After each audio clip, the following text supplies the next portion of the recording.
Hi Chelsea fans, Chels Daft here with a Friday video for you. A little bit different, I'm going to call it Chelsea Chat. Just a bit of a catch up on some of the news that's caught my eye the last sort of 24, 48 hours.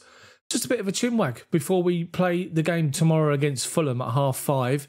Don't forget my match commentary is live on the channel from 5:20. I'll talk your way through the game. Can't show you match footage because otherwise this channel will be completely banned. But I will do the alternative commentary for you as I normally do. Very popular with people that watch it. So come and join in if you can't watch the game yourselves and I'll talk you through it. So first up, some transfer news. And there's been a link to Real Madrid eyeing Olivier Giroud and Sergio Aguero and all sorts of other people. And I just think that's a little bit out there, I have to say. I know it's January. I know it's the January transfer window. But I mean, let's be honest. If it's concrete and Real Madrid come in for Olivier Giroud, he's going to jump at the chance. Anybody would. We have to just say that. It's interesting to see what's going to happen if there is anything concrete in it. As I say, they're also eyeing up Sergio Aguero. Will he go there? Bearing in mind he's at Atletico Madrid ties, which sort of means nothing these days. Look at Courtois, for example, the snake that was Thibaut Courtois. So interesting to see what's going to happen with Olivier Giroud. We've seen that Lucas Piazon, dubbed the next Kaka when we first signed him back in 2012 for just 6.75 million. He's gone to Braga, Portuguese club Braga. He was recalled from his loan and he's gone and signed for Braga, which is a good move for Piazon. He can finally get on with his career. It's someone that showed so much potential, but, you know, I'm not being funny, guys, but when you see some of the academy boys coming through, and you see them and you sort of see them doing so well at the academy. When they get involved in the first team, it sort of stands out. They're not going to make it.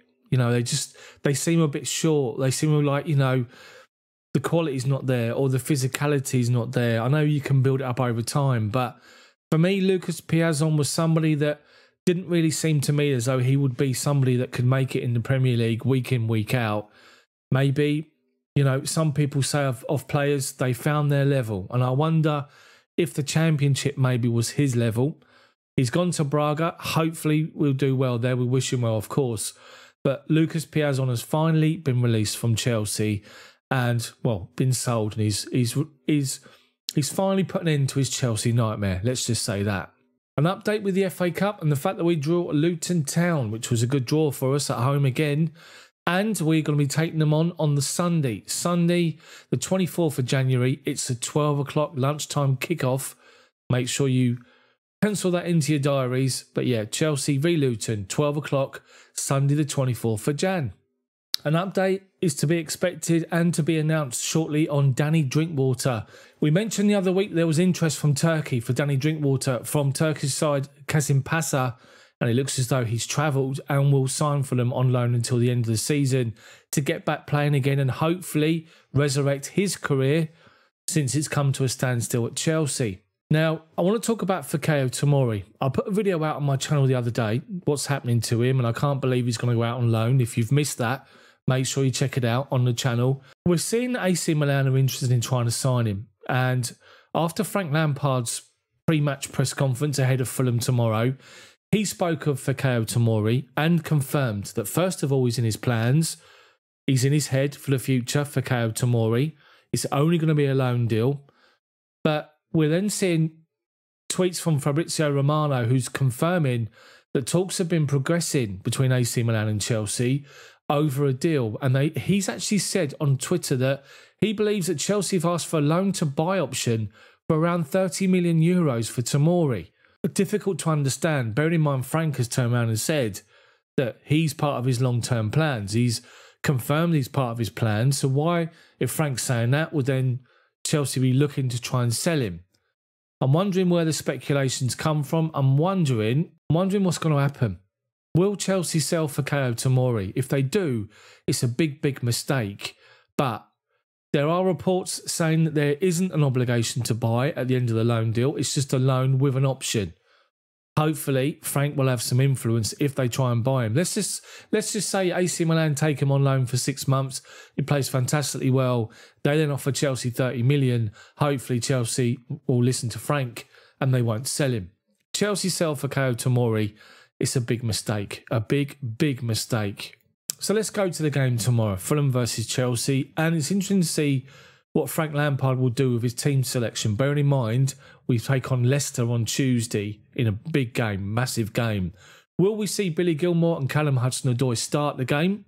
Or will Frank decide to go strong to begin with and play the strongest possible 11, knowing that Reece James is now back in full training and is available, and you would expect him to come back in and start at right back ahead of Cesar Azpi, who's had to play second fiddle for the most part this season. I'm wondering if you're going to see Thiago Silva play tomorrow and then play Tuesday. Will Chelsea go without Thiago Silva tomorrow for the Fulham game? Or is the game has the game and the pressure on the 3 points become so big that we can't afford to rest somebody like Thiago Silva? Just how big is this game tomorrow for Chelsea? I've seen other people put out some tweets and some videos out about Frank Lampard, and if we get a bad result, could he be sacked? I don't think he will be. He's still going to be given time to turn things around between now and the end of the season, starting hopefully with Fulham tomorrow. But I just think this game is actually huge. The more I think about it, I spoke of in a previous video as well of the next sort of 6 games being cup finals, including the FA Cup against Luton. We've got Fulham coming up tomorrow. Then we take on Leicester midweek. Then we face Wolves, then Burnley, then Tottenham. Massive games. If we come out of them with 5 wins from 5, it'll be outstanding. If we can come away with 5 wins and a draw, or 4 wins and 2 draws, outstanding again. I'll be more than happy with that. A defeat against somebody like Leicester or Tottenham will put us under more pressure. A defeat against anybody else in that run of games would just increase the pressure even more. I also did a comment on the fact that Avram Grant's been linked to Chelsea, which I can't believe at all, and hopefully it doesn't happen. But I just wonder, the more that I think about this game tomorrow, the more important it's becoming, and just how big it's going to be. And we need to make sure we deliver. So with that, will Frank go full strength to begin with? Make some changes if the result's going our way. But I will say this about Fulham. I sat and watched them play Tottenham the other night. And since they've made their switch to 3 at the back, they're organised, they're difficult to break down, and they're a threat going forward. And Chelsea need to make sure we win the midfield battle and we can move the ball quickly, at pace, out wide, and into the final third as quickly as possible and play people in. It's a massive game tomorrow. It's a big, big game. And if it's not the right result, then pressure's on. But hopefully we can come through it. I want to go for Chelsea to win by 2 goals, whether it's 2-0 or 3-1.